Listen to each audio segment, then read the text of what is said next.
먼저 오늘 비유의 말씀을 함께 읽도록 하겠습니다. 예수께서 다시 비유로 대답하여 가라사대 천국은 마치 자기 아들을 위하여 혼인잔치를 베푼 어떤 임금과 같으니 그 종을 보내어 그 청한 사람들을 혼인잔치에 오라 하였더니 오기를 싫어하거늘 다시 다른 종들을 보내며 가로되 청한 사람들에게 이르기를 내가 오찬을 준비하되 나의 소와 살찐 짐승을 잡고 모든 것을 갖추었으니 혼인잔치에 오소서 하라 하였더니 저희가 돌아보지도 않고 하나는 자기 밭으로 하나는 자기 사업하러 가고 그 남은 자들은 종들을 잡아 능욕하고 죽이니 임금이 노하여 군대를 보내어 그 살인한 자들을 진멸하고 그 동네를 불사르고 이에 종들에게 이르되 혼인잔치는 예비되었으나 청한 사람들은 합당치 아니하니 사거리 길에 가서 사람을 만나는 대로 혼인잔치에 청하여 오너라 한데 종들이 길에 나가 악한 자나 선한 자나 만나는 대로 모두 데려오니 혼인자리에 손이 가득한지라. 임금이 손을 보러 들어올새 거기서 예복을 입지 않은 한 사람을 보고 가로되 친구여 어찌하여 예복을 입지 않고 여기 들어왔느냐 하니 저가 유구 무언이오늘 임금이 사원들에게 말하되 그 수족을 결박하여 바깥 어두움에 내어던지라. 거기서 슬피 울며 이를 갈미 있으리라 하니라. 청함을 받은 자는 많되 택함을 입은 자는 적으니라. 아멘. 오늘 비유의 내용에는 다소 이해하기 어려운 내용들이 몇 군데 나타납니다. 일단 오늘 비유의 주제 자체는 혼인잔치인데 이 혼인잔치가 보통 혼인잔치가 아니라 왕이 주최한 왕자의 혼인잔치입니다. 그럼에도 비유의 내용에 보면 이 잔치에 초청을 받았던 사람들이 잔치에 참여하기를 거부하고 거부할 뿐만 아니라 왕이 보낸 종들을 잡아 능욕하고 죽이는 일까지 하는 모습을 보게 되는 것이죠. 그러자 이를 본 왕이 어떻게 했습니까? 군대를 보내서 종들을 죽인 사람들을 진멸하고 저들의 동네를 불사르게 합니다. 비유의 시작은 왕자의 결혼 초청으로 시작된 이 이야기가 그 마지막에 가서는 사람들이 죽고 동네가 불살라지는 그런 이야기로 마치게 된 것입니다. 그렇게 보면 오늘 비유의 내용은 정말 일상적이지 않을 뿐만 아니라 참 현실에서는 나타나기 힘든 그런 내용이 된 것인데요.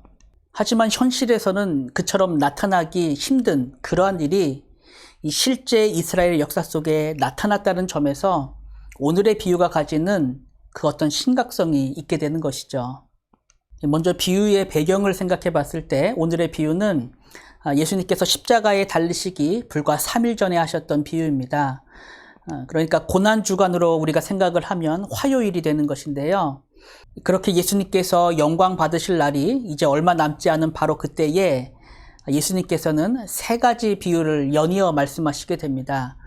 오늘의 비유는 그 가운데서 가장 마지막에 있는 비유가 되는데요. 예수님께서 가장 먼저 하신 비유에는 한 아버지와 2 아들이 등장을 하는데 아버지가 첫째 아들에게 포도원에 들어가서 일할 것을 말하게 됩니다. 그때 이 첫째 아들이 아버지께는 네, 가겠습니다 라고 말해놓고는 실제로는 아무 일도 하지 않습니다. 그러자 이 아버지가 둘째 아들에게 역시 포도원에 들어가 일할 것을 말하게 되는데요. 이 둘째 아들은 처음에는 아버지께 가지 않겠다고 그렇게 말하더니 나중에 가서는 자기가 아버지에게 했던 말을 뉘우치고 결국 아버지의 뜻을 따라서 포도원에 들어가 일을 하게 됩니다. 예수님께서 이 비유의 말씀을 하신 후에 사람들에게 물으십니다. 그 2 아들 중에 누가 아버지의 뜻대로 하였느냐? 그러니까 당연히 사람들은 둘째 아들입니다 라고 대답을 하게 되죠. 근데 지금 이 예수님의 질문에 대답을 했던 사람들이 대제사장과 백성들의 장로들이었습니다. 자, 그러면 여기서 뭔가 감이 오시나요? 지금 이 비유에서 아버지의 말에 순종하겠다고 해놓고서는 실제로는 하지 않았던 그 첫째 아들이 비유하는 대상이 바로 예수님께 대답했던 이 대제사장과 백성들의 장로였던 것입니다. 예수님께서는 이 비유를 마치시면서 말씀하실 때 내가 진실로 너희에게 이르노니 세리들과 창녀들이 너희보다 먼저 하나님의 나라에 들어가리라 말씀하셨습니다. 자, 그리고 나서 두 번째로 이어지는 예수님의 비유는 악한 포도원 농부에 관한 비유였는데요. 한 주인이 포도원을 만들어 놓고 농부들에게 세를 준 다음에 타국으로 가게 되었는데, 이제 열매를 거둘 때가 돼서 주인이 종들을 보내서 그 농부들로부터 합당한 열매를 이제 받으려고 했던 것입니다. 자, 그런데 이 악한 농부들이 어떻게 했는가 하면 주인이 보낸 종들을 오는 대로 잡아서 죽이게 되었던 것이죠. 그러자 이 주인이 생각하기를 저들이 내 종은 죽였지만 내 아들만은 존대하리라 생각을 하고 이제 자신의 아들을 보내게 되는데, 이 종들이 그 아들마저 죽게 했던 것입니다.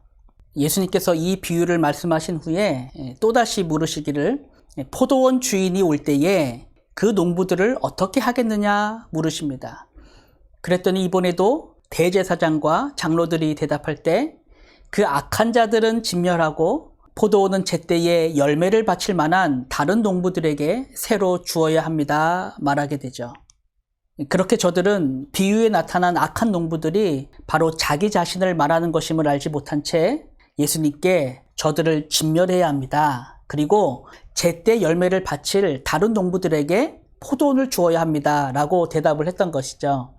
이에 예수님께서는 말씀하실 때 그러므로 내가 너희에게 이르노니 하나님의 나라를 너희는 빼앗기고 그 나라의 열매 맺는 백성이 받으리라 말씀하셨던 것입니다. 자, 그리고 나서는 이제 등장하는 비유가 오늘 우리가 함께 나눌 비유인데, 이 세 번째 비유 역시도 앞에 두 비유와 같은 맥락 속에서 교훈되어지고 있는 그러한 비유입니다. 그것이 어떤 점에서 서로 연관이 되는지 지금부터 비유의 내용을 함께 자세히 살펴보도록 하겠습니다.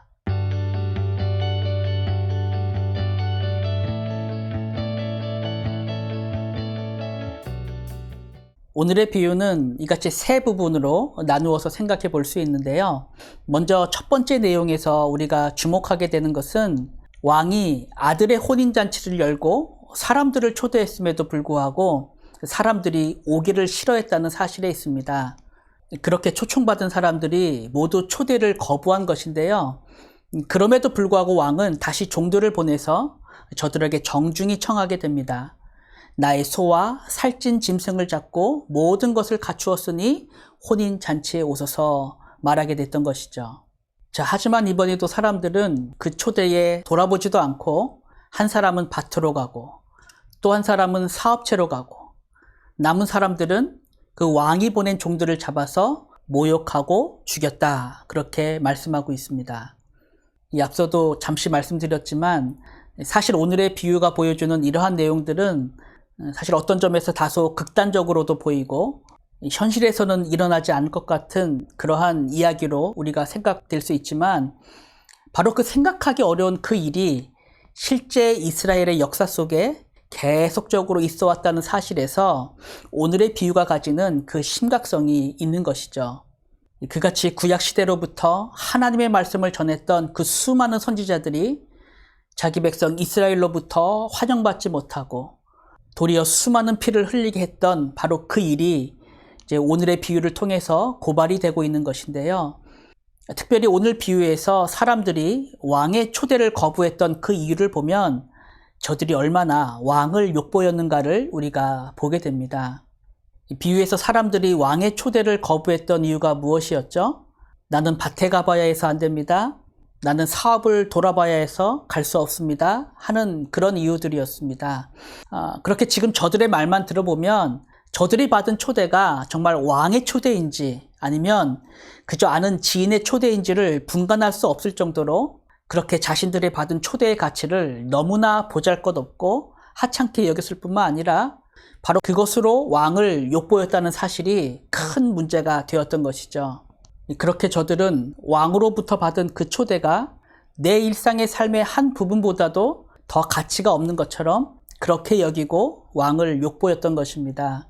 이는 참으로 하나님의 나라와 그 영광된 가치를 알지 못하는 모든 사람들 속에 나타나는 그 모습을 나타내기도 하는데요. 사실 저와 여러분들도 우리의 삶 속에서 내가 받은 구원과 또 내가 속한 하나님의 나라의 가치를 합당하게 생각하지 못할 때가 얼마나 많이 있습니까? 여러분 혹시 어렸을 때 땅 따먹기 했던 기억이 있으십니까? 이렇게 크게 뺨을 재가면서 정말 어떤 날은 밥 먹을 시간도 잊을 정도로 재미있게 놀았던 기억이 저에게도 있는데요. 사실 그 땅이 내 땅도 아니고 정말 그거 누가 옆에 와서 발로 한번 휙 저으면 바로 없어져 버릴 그런 땅임에도 우리가 놀이를 할 때는 그 땅이 정말 내 땅인 양 너무나 기뻐하고 또 잃게 되면 슬퍼하면서 그 놀이를 했던 기억이 있는데요. 저는 이러한 모습이 이 땅을 살아가는 우리의 모습과도 많이 비슷하지 않나 생각을 해보게 되었습니다. 그렇게 발로 한번 휘 저으면 바로 사라질 수밖에 없는 그 가치를 위해서 우리는 얼마나 자주 내가 속한 영원한 나라의 그 보배로운 것을 희생할 때가 많이 있습니까? 마치 오늘의 비유에서 왕의 초대를 받은 사람들이 자신이 받은 그 초대의 가치를 내 일상의 한 부분을 유지하는 것만큼의 가치보다도 더 작게 여겼던 것처럼 우리 역시도 때로 이 땅에서는 그렇게 나그네요 영원한 집을 바라보며 산다 하면서도 그 영원한 가치를 알지 못한 채 참 작은 것에 그 가치를 희생하고 포기하며 살아갈 때가 많이 있는 것이죠. 자, 오늘의 비유 속에 등장하고 있는 사람들은 특별히 왕을 향한 경멸과 완악함이 그 극에 달해서 결국에 가서는 초대장을 가지고 찾아온 그 왕의 종을 잡아 죽이는 일까지 일삼게 되었습니다. 이에 왕은 분노해서 군대를 보내서 그 살인한 자들을 진멸하고 동네를 불사르게 되는데요. 지금 이러한 모습은 그들의 참된 왕이신 하나님과 그의 아들 그리스도를 대적했던 이스라엘의 지도자와 백성들을 향한 하나님의 궁극적인 심판이 투영되는 그런 장면이기도 한데요. 여기서 비유는 그 두 번째 내용으로 넘어가게 됩니다. 자, 왕이 그렇게 군대를 보내서 사람들을 멸한 후에 종들에게 말하길 혼인잔치는 준비되었으나 청한 사람은 합당하지 아니하니 네 거리 길에 가서 사람을 만나는 대로 혼인잔치에 청하여 오라 명하게 됩니다. 그래서 명을 받은 종들이 이제 거리로 나가 사람들을 데려오게 되는데요. 그때에 악한 자나 선한 자나 만나는 대로 모두 데려왔다. 그렇게 성경은 말씀하고 있습니다.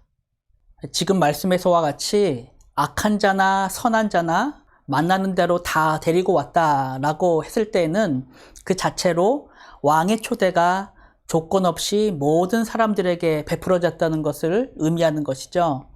우리가 생각할 때에 잔치에 악한 사람이 초대받아 들어왔다 그러면 이 왕의 은혜가 정말 그 사람에게 베풀어졌구나 생각할 수 있지만 이 선한 자가 들어왔다 그러면 뭔가 거기에는 은혜가 사라진 것 같고 또 그 사람의 선한 것이 뭔가 조건이 되어 들어온 것처럼 그렇게 우리가 생각할 수 있지만 지금 이 비유의 표현은 전혀 그러한 것을 말하고 있지 않습니다. 로마서 9장에 보면 하나님께서 리브가의 두 아들 에서와 야곱에 대한 그 하나님의 택하심을 말씀하실 때에 그 자식들이 아직 나지도 아니하고 무슨 선이나 악을 행하지 아니한 때에 택하심을 따라 되는 하나님의 뜻이 행위로 말미암지 않고 오직 부르시는 이로 말미암아 서게 하려 하사라고 말씀하고 있는데요.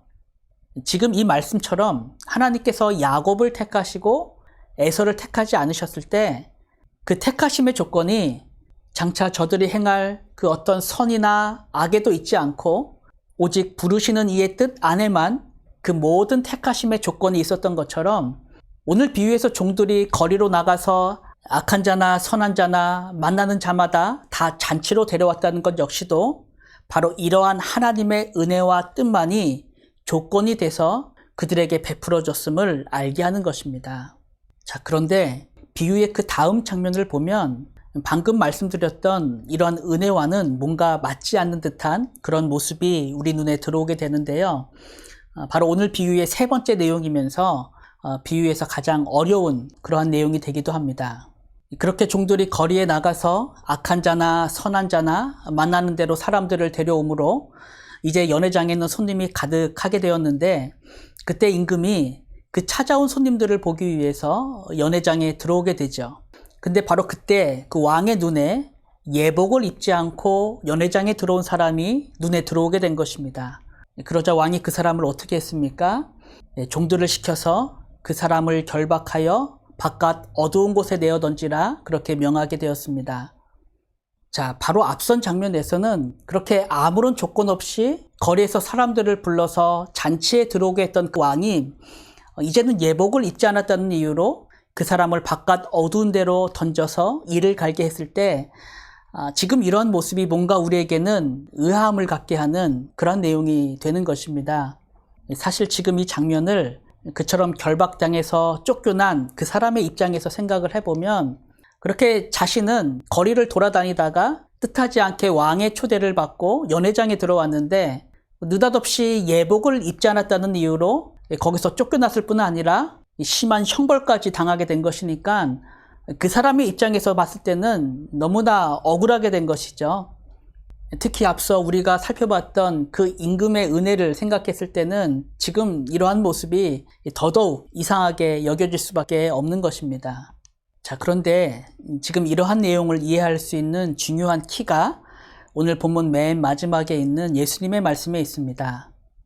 청함을 받은 자는 많되 택함을 입은 자는 적으니라.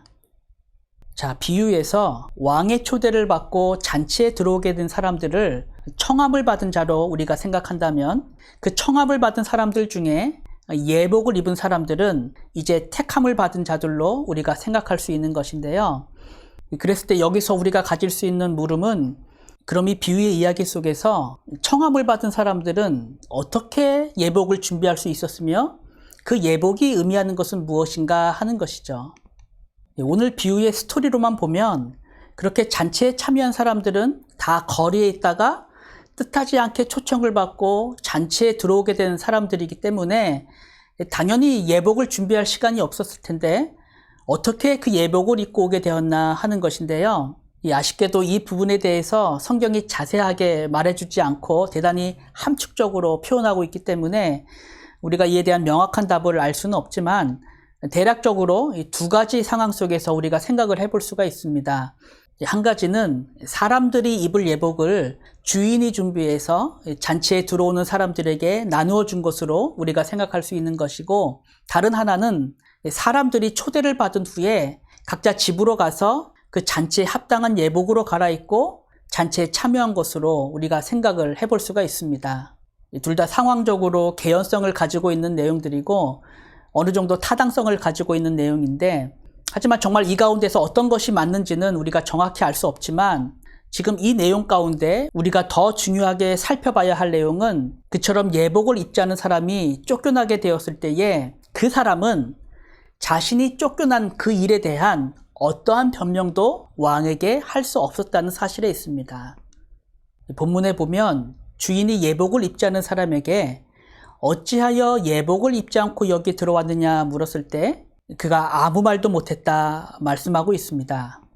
이는 주인이 그에게 내린 처사가 결코 그에게 억울하거나 불공평한 일이 되지 못했음을 알게 하는 내용이죠. 자, 그러면 비유에서 예복이 의미하는 것은 과연 무엇이길래 그는 그렇게 병명도 하지 못한 채 그 잔치에서 쫓겨나게 되었을까? 우리가 그 내용을 계시록의 말씀을 통해 생각해 볼 수 있는데요. 계시록 19장 7절의 말씀에 보면 우리가 즐거워하고 크게 기뻐하며 그에게 영광을 돌리세. 어린 양의 혼인기약에 이르렀고 그의 아내가 자신을 준비하였으므로 그에게 빛나고 깨끗한 세마포 옷을 입도록 허락하셨으니 이 세마포 옷은 성도들의 옳은 행실이로다 말씀하고 있습니다. 지금 이 말씀에서 어린 양의 혼인잔치가 나오고 그 잔치에서 성도들이 입게 되는 예복을 빛나고 깨끗한 세마포라 그렇게 말씀하고 있는데요. 8절에서는 바로 그 세마포 옷을 가리켜서 성도들의 옳은 행실이라 그렇게 말씀하고 있습니다. 그래서 지금 이 말씀을 따라 우리가 생각을 해보면 예복을 입고 어린 양의 혼인잔치에 들어간 사람들은 자신의 행실을 옳게 한 사람들이라 그렇게 생각할 수 있는 것인데요. 바로 그 옳은 행실과 관련해서 같은 계시록 7장의 말씀에 보면 이러한 교훈이 나와 있습니다. 장로 중 하나가 응답하여 나에게 이르되 이 신옷 입은 자들이 누구며 또 어디에서 왔느냐? 내가 말하기를 내 주여 당신이 아시나이다 하니 그가 나에게 이르시되 이는 큰 환난에서 나오는 자들인데 어린 양의 피에 그 옷을 씻어 쉬게 하였느니라. 자, 지금 이 말씀에서 흰옷, 앞서 세마포로 표현된 그 예복은 어린 양의 피에 씻어 쉬게 된 옷이라 그렇게 말씀하고 있습니다. 사실 피에 씻었으면 쉬게 되는 것이 아니라 빨갛게 되어야 마는 것인데 성경은 그렇지 않고 쉬게 되었다라고 말씀할 때에 그것은 나의 죄가 어린 양의 피에 씻겨져서 쉬고 깨끗하게 되었음을 알게 하는 내용이 되죠. 이제 그러한 점에서 앞서 세마포 옷을 성도들의 옳은 행실로 교훈하고 있는 것은 이 땅에서 성도가 행한 그 옳은 행실이 어린 양의 혼인잔치의 날에 그의 예복이 되었다라는 의미로서가 아니라 참으로 그럴 수 없는 죄인들이 어린 양 대신 그리스도의 피로 그 죄를 씻음받고 정결하게 되어 하나님 앞에 섰을 때에 바로 그것이 그의 예복이 되고 진정 하나님 앞에 설 수 있는 옳은 행실이 됨을 우리에게 알게 하는 것입니다.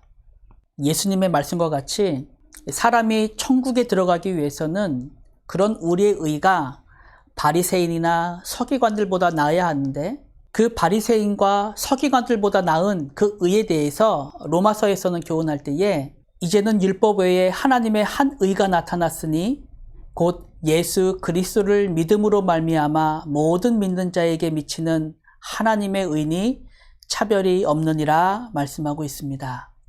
그같이 그리스도 안에서 차별 없이 허락되는 하나님의 의, 진정 그리스도의 피로 맑게 씻겨 거룩하게 된 의, 오직 그 의만이 어린 양의 혼인잔치에 참여하는 모든 성도들이 입을 거룩한 예복이자 쉬고 빛나는 세마포임을 우리로 알게 하는 것입니다.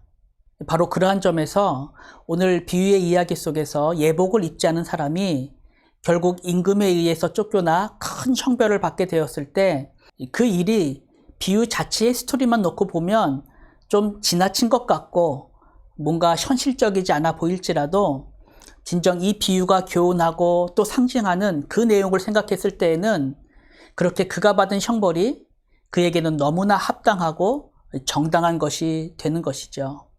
왜냐하면 예복을 입지 않았다는 것은 자신이 초대받은 그 자리가 얼마나 가치 있고 소중한 자리인지를 그가 알지 못했다는 것을 보여준과 동시에 그것이 궁극적으로 우리에게 의미하는 것처럼 예수 그리스도의 의를 힘입지 않고 자신의 의로 하나님 앞에 서려 하는 모든 인간들의 죄된 모습을 그것이 우리에게 보여주기 때문에 그렇습니다.